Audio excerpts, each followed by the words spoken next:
Welcome to the Legal Tech Insider presented by Blushark Digital. Dive into the latest and greatest technology with industry leaders to help bring your firm to the next level. Hey everyone, welcome to another episode of Legal Tech Insider. Today, I have one just for my litigators. This is a little bit different and very special. I am joined with Jonathan Brickman from EmotionTrac, who's going to basically talk to us about all sorts of ways to help you from A to B with your prep for litigation. How can we streamline some of these items? How can we make sure that all of our ducks are in a row before we get into that courtroom? So I'll let you start now, Jonathan, if you want to introduce yourself, your role with the company, and a little bit about what EmotionTrac does. Yeah, great. Thanks, Nalini. So this is Jonathan Brickman. I'm the Chief Revenue Officer for EmotionTrac. We've been in business now, it's probably been 3 or 4 years in the making, and there's been a few pivots in the business. Originally, it really started out as a platform to help political campaigns measure engagement and pick up insights before they went live with a political campaign. And the core technology still exists, but now it's been aimed towards the legal sector. Interestingly enough, it's like a direct fit for anybody that's doing litigation and trying to get insights before they go into the courtroom or before they prepare for a settlement with the opposing counsel. It's been extremely helpful to pick up all of those nonverbal insights that you get when you're presenting. Let's think of it like a virtual focus group with content, exhibits, an opening statement, closing statement, just the theory of a case. The software picks up the emotional response from that audience when they're viewing that content. So it's really interesting. It's like it just hits directly in line with the work that people are doing today. Just that we're leveraging this AI software platform now to make that much, much more efficient. Awesome. And tell me a little bit about the background of how EmotionTrac was created. What was the hole that your founder saw was missing? It was like, hey, this will help the lawyers with their litigation. Yeah, no. Like I said, we really kind of stumbled into the legal space. The business was actually the founder. His son actually came up with the idea. As you know, most advertisements, so on social media channels, they get very poor engagement, right? So the original idea was to improve the engagement of an ad campaign. That technology still exists today, but it found its home, helping in a very sort of deliberate, and I'll just so people can relate to this, a virtual focus group platform, right? So lawyers today, they do a lot of focus groups, right? They have mock juries. They want to bring people in a room and they want to test out their theories before they get into the courtroom to see what's going to resonate, what's not going to resonate. They want to figure out, like, who should I exclude from my jury, right? What jurors do I want to pick? So it turns out that what we developed here, I say we collectively, it really wasn't me, but I'm helping to drive the revenue now, was that the legal sector was just a natural fit. They're like a very, very natural market for this because they're doing all this stuff, in the real world now, in a very physical space. Now with this platform, they can do it virtually, particularly with COVID and more people having distributed teams. It makes it very, very easy and efficient to do this in a virtual world. Excellent. And so for litigation, there's all sorts of types of practice areas. You could be litigating on a personal injury case, on a business litigation, on criminal. So tell me a little bit about how EmotionTrac is set up to help these different practice areas. Is there one that's a better fit for this program? Can it help all? Yeah, good question. I would say, like most businesses, when you're first getting started, you pick what you consider to be the low-hanging fruit. So we have definitely focused on the plaintiff side, and more with personal injury. Okay. People that are on the plaintiff side and they're going into the courtroom, they're trial attorneys. So that lends itself very well to personal injury. Okay. Yep. Okay, great. And now take me through the process a little bit. So if I was a lawyer and I said, I want to explore this a little bit more, what do I need to get started? How do you find the people that will participate virtually? Tell me a little bit about that. Yeah, so it's interesting. I mean, one of the things I think that makes us really successful is that it's very, very easy to get set up and to implement. Which, with any software application, if you can't implement it quickly, you're going to have a lot of problems. So this is very fast. We actually run two parallel processes. On one hand, we have this ongoing effort to recruit panel participants. We're running campaigns through all the social media channels, Instagram, Facebook, LinkedIn. I even think we've tried TikTok and, really every social media channel to constantly recruit people that want to be opt-in panel participants. Okay. So that group of, self-selected panel participants are used for the law firm when they're trying to pick their focus group, their audience that they want to use to view their content. They have the ability to then go through that audience and select people, right, based on location, a bunch of demographic attributes, age, race, location, age, gender. So that they can get pretty specific with the group that they want to select. So if I'm an attorney in Georgia, for example, and I might want to have I know my trial is going to be in DeKalb County, so I can get very specific and I say I want to have white males between the age of 30 and 45 with a certain household income in that county. Very nice. Right? Okay. And then so that becomes my focus group, and then all they have to do is pull together the materials that they want to test. Maybe they want to test how people are going to respond to an exhibit of an injury or an accident scene or the opening statement. They give us all that material. We create this campaign in the software. They publish it to that audience that they selected, and then the software goes to work. It does its thing and picks up the insights. Okay. And now, usually when you're in person, right, you can say, hey guys, you have to come in for 1 to 2 days. This is the time period in which we're going to get everything. When it's virtual, do some of these the participants have 4 days to answer it, or what's the time frame on them getting the analytics back? Yeah, and again, so it's a good question, and again, that's what makes this really disruptive. I mean, you're literally getting results back as soon as you push the button to publish this thing. The first person that clicks on that link and starts viewing the content, that data is streaming back into the application. So if a typical campaign is let's say 5 minutes of content and there's 100 respondents and maybe there's a couple survey questions, which you also have the ability to do in the software, you can get your results back within hours, right? So it's no longer do you have to get people through Craigslist and bring them into a room and figure out how to feed them and spend a whole day doing all this. I mean, you can publish this in minutes and you can get results back easily within a day. So it's very, very fast. Okay, so there is a time constraint on which the participants have to actually go through whatever the exhibit is or whatever the item is, right? You set the time. So Gotcha. if I start a campaign, I can say I want all my results back within a day. Or if I think if I'm looking for 1,000 respondents, maybe I want to set it for 5 days to get all my completes done. So Okay. the client has control over that. Now, I'm sure a lot of folks are going to ask this question and maybe should have come a little bit earlier, but you mentioned, the analytics of this and the reason you do focus groups is so that you can get those nonverbal insights, Yes. right? So now if someone is at their computer and they're clicking into this exhibit and you're trying to understand how this person is feeling about seeing this, how does a computer do that, right? Are they on video? And explain the software behind that, because it's very intriguing. Yeah. So the campaign is actually distributed through a mobile application. So the participant would then get a text.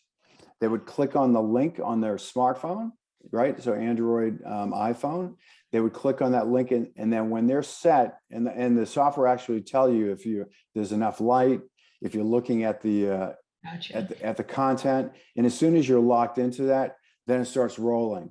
So it's on a mobile device. It's optimized for a mobile device, and frankly, most people these days are viewing content or reading stuff on a mobile device. So that's really where it's optimized for, as opposed to a webcam. Like we're on a webcam right now. It doesn't work. It works, but it doesn't work as well as a mobile phone. Okay. Very cool. If only people could use this software in relationships, right? You'd know if somebody Yeah. was angry at you, you'd know There if you they go. were There you go. happy, Yeah. could read minds. It sounds amazing. So that's all very cool. So now if you could just maybe name one or two items that kind of sets EmotionTrac apart from its competitors that do similar items for lawyers, what would you say your most awesome aspect of EmotionTrac is? Yeah. I mean, listen, the beauty of it is there really is no competition right now. Right. There really isn't. I mean, so Right. so we're competing against old traditional in-person processes, right? Traditional focus groups where you get 12 people in a room, or you have a jury consultant. What sets us apart is it's all virtual, right? You don't need people to come into a room. You're also not limited by 12 people or 6 people that you would bring, right? I can have 100, That's 200, I could have several hundred people. So you have much larger reach. You can get to people virtually. And so the amount of people responding is much, much larger. And as you know, in any kind of statistical analysis, right, the bigger the sample, the better the results are, the more confident you can be. Absolutely. The other big differentiator, it's much less expensive. If you use if you have a focus group and a jury consultant, you can spend $20,000, $30,000, $50,000. You know, for our starting point to do, a few minutes of content with 100 response, you can spend $3,000. And that's actually perfect. I was going to go right into the monies now, Yeah, because that yeah. is the biggest, right? That's the biggest question everybody wants to know. This sounds great, but how much am I going to have to pull out of my pocket to get this access to information? So you said you start, for a simple kind of running a simple ad and software situation, that it would be about 3,000. What level of personalization is in there that you can do? Can you do multiple of them within a week? And how does that work with pricing? Is it just based on every time you do a piece of information and a new group, or? Yeah, I mean, it started out as I would say a pure consumption model. So, every time you want to use it, you pay for that usage, kind of like, a cell phone plan, you pay for the minutes. But what we're moving towards, once you know that, yeah, this is something I'm going to use for every single case, I want to focus group it, then you have the ability to say, make some predictions, estimate usage. So if I'm a regional law firm and I've got 6 attorneys, and each attorney is going to do 4 cases a year, so that's 24 in a year, they might say, okay, I'm going to sign up for 20 cases I'm going to test with. Okay, great. So naturally, they would sign an annual agreement. They would pay for 20 cases. They get better pricing, right? Because they're making a commitment. Yep. So the 3,000 might go down to $2,200 a case, right? They get some Great. buying power. 2-tiered pricing, right? The more you use for it, sure. yeah. Yep. And then it sounds like, because it is contingent upon, one trial or one case study, that there's not necessarily a long-term contract. And it's just however many cases you want to sign up for, right? So Yeah, that's right. Yeah, I mean, you can literally do it, buy the drink, I like to say, one at a time. Or again, if you know that I'm going to use this and I love it and I'm going to use it for every case I'm preparing for, you might sign up for a 20 case plan. So within the year, you get to use the software 20 times. And you can allocate that among your team any way you want to. If you get to the end of the year and you've only run 15 tests, so you get 5 left, that would just roll over to the following. Yeah, that's excellent too. Yep. Right, so it's not use it or lose it. Correct. Yep. Okay, that's great, because there's ebbs and flows with case dockets change, right? Sometimes things push, sometimes you may have a slow month, so that's really good to know. Now, some quick logistical questions for a user. So if somebody wants to sign up with you, Do they have a dedicated account manager? Is there a support team? Who are they working with to actually onboard them and get all these little studies set up? Yeah, so I mean, again, the beauty of the platform is it's really easy to implement. So we have a customer success team. So they would get assigned a person. We'd set up a file. We'd work with them to, collect the materials that they want to test. We'd figure out the right audience that they want to test this in front of, and we would work to pull that together. It normally does not take more than a day to get that all together. In fact, we just had a recent test that we did. Somebody's in a real time crunch, and they wanted more. They had a few minutes, and they wanted 300 respondents, and they had to run over 6 tests because they wanted like very defined demographic groups. We had a very short time frame, and we pulled that together in a day. We published it. They got the results back, and they used it to pick their jury. And it was extremely helpful for them. So yeah, we can move pretty quickly on it. It does not take a lot of time. Okay. And then that client success manager or person that they're assigned, is that the same name and individual they'll work with on all of their campaigns, or does that change? Right now, it would be the same person. Yeah. Excellent. Yep.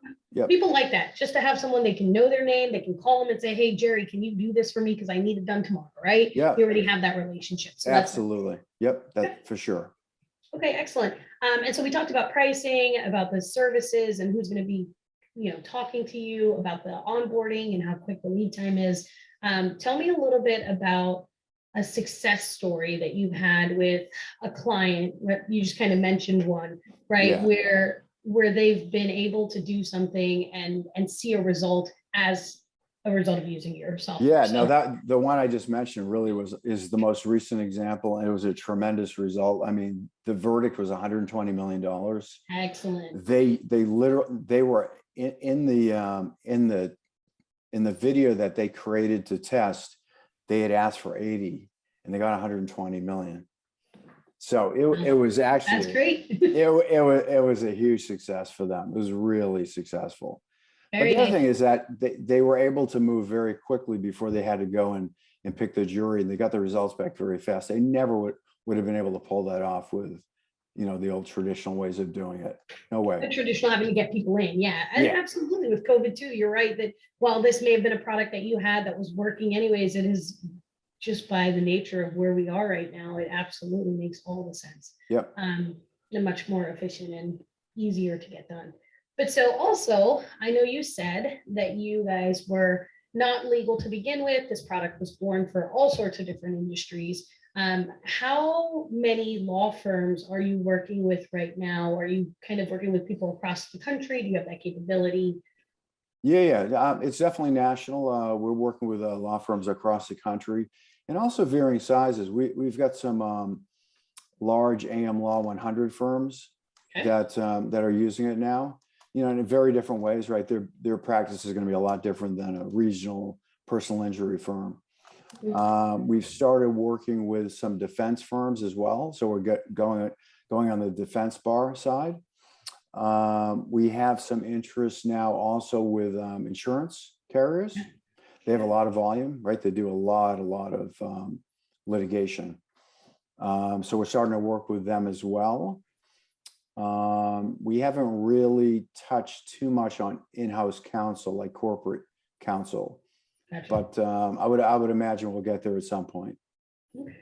Sounds good. But you have test groups that are across the country in every state and all the demographics. So that is really important. Absolutely. All right. Our audience is kind of all across the country. You've got a lot of PI lawyers out there. And I like that you said that, it works for, small regional firms, for smaller firms, or for large firms, as long as you've got something you want to test for litigation. Oh, right? Absolutely. It scales up and scales down. So, Morgan & Morgan, for example, is a client. I mean, they've got several hundred attorneys. I mean, they're going to use it a lot more than, a small regional firm, but it doesn't matter because it's really based on their usage. So it'll scale up and down. You don't have to worry that if you're a small firm, you're going to pay as much as Morgan & Morgan because you're probably exactly right. And 3,000 is very reasonable for even a small firm, right? For a litigation cost. So that all sounds very good. We kind of talked a little bit about the client and your interaction, the history of the product. Let's talk a little bit about the culture of the company itself. So tell me, what are your main 2 or 3 core values at EmotionTrac? Yeah, I mean, it's a relatively early stage business. So, you got to be scrappy. People wear lots of hats. It's very nimble, agile. I like to use that word. Yeah. I would say you have to be sort of somebody that's flexible. Flexibility is definitely key. Client service is paramount. It's really important that everybody that uses the platform or deals with us has a great experience. Mhm. And I think they have. People are becoming raving fans very quickly. So I would say those things are definitely things that stand out to me. Okay, very cool. Yeah. Now, I'd like to just kind of wrap this up with a couple of fun questions just to get to know you, Jonathan. Sure. So we'll start with an easy one. What's maybe one of your favorite hobbies to do, or something new that you've started doing since COVID? Yeah, I have to tell you, I've become a little bit obsessed with Words With Friends. Okay. And my daughter keeps trying to play me to beat me. She hasn't beat me yet, so we're playing. A little shameless plug there for yourself and how good you are and how bad your daughter is. We'll have to make sure she watches this. Okay, that's great. And then what's something that you've learned about yourself through COVID? Life has changed, things have changed, the way we work, the way we see friends, our family. Give us something that was newly learned about yourself. Yeah, I mean, you got to be resilient. You got to be flexible. I mean, I think I've had that skill set anyway, because I've been involved with lots and lots of different businesses, different industries, different people, different locations. So you have to roll with the punches. I mean, I think a lot of people have learned that we need to figure things out on the fly. The world changes very quickly sometimes, and you just have to go with it. Yeah, no, absolutely. And one of the things that I would say is that I've learned that time is so important, right? Yeah. So caught up with work and travel that I came back home and I was like, oh, there's all this stuff that goes on here. Like I relearned, right. my kid has all these, hobbies and things, and spending time with him has been very interesting and different in this past year. And I'm really thankful for having that time. So what's something that has always been on your bucket list that maybe might be something you can achieve soon or might be long-term? Oh boy, what's on my bucket list? Well, someday I'm going to actually have a house on Cape Cod. Okay, That's a bucket list item. Yeah, that's about. I grew up in the Boston area. We've been going to Cape Cod for almost every year of my life. So I live in South Florida where it's very warm in the summer. So I need to be somewhere cooler in the summer months. And those northern beaches versus those southern beaches are very different in culture, in water, in everything. But oh yeah. Oh, do you have obviously you want the house in Cape Cod. So is the preference the northern beaches over the southern beaches? It depends. I mean, I happen to like the variety of water in the north, right? Lakes and ponds and the ocean. Here you have the Atlantic Ocean, which is nice, and you can go in that all year round. But I like the variety of topography and the different water types. Okay. Very cool. Yeah. All right, awesome. Well, I thank you so much for taking the time to talk to us today on Legal Tech Insider. We're going to actually be spinning your program so we can see how a real lawyer has been able to use EmotionTrac, and you guys will get a good feel for what that program kind of looks like, and a little bit more about the features that Jonathan has talked about so far. But is there anything else that we didn't get to cover that you'd like to maybe mention about EmotionTrac or yourself, or tips for lawyers, whatever you want? The floor is yours. I mean, listen, this is really kind of cutting edge. It's new. I think we're still we're still educating the market. I see us getting to that critical mass pretty quickly, where it's going to become ubiquitous. It's already starting to happen where people are coming to us. So if you're a lawyer out there thinking about this, it's really easy. It's really effective. It's different. It's not, you're going to get insights that you're not used to seeing which really help you literally like read somebody's mind. I mean, you really can, it's really interesting stuff. It's based on lots of science. It's not this hocus pocus kind of stuff that we kind of made up. It's grounded in a ton of science that's been happening for years. And it's incredibly useful. Every law firm that's used it has just been frankly blown away by the results. Excellent. Well, thank you so much for talking about all of the different things, taking the time to answer my questions. Really appreciate having you. And like you said, we'll have the demo coming up in just a minute. Thanks. Excellent.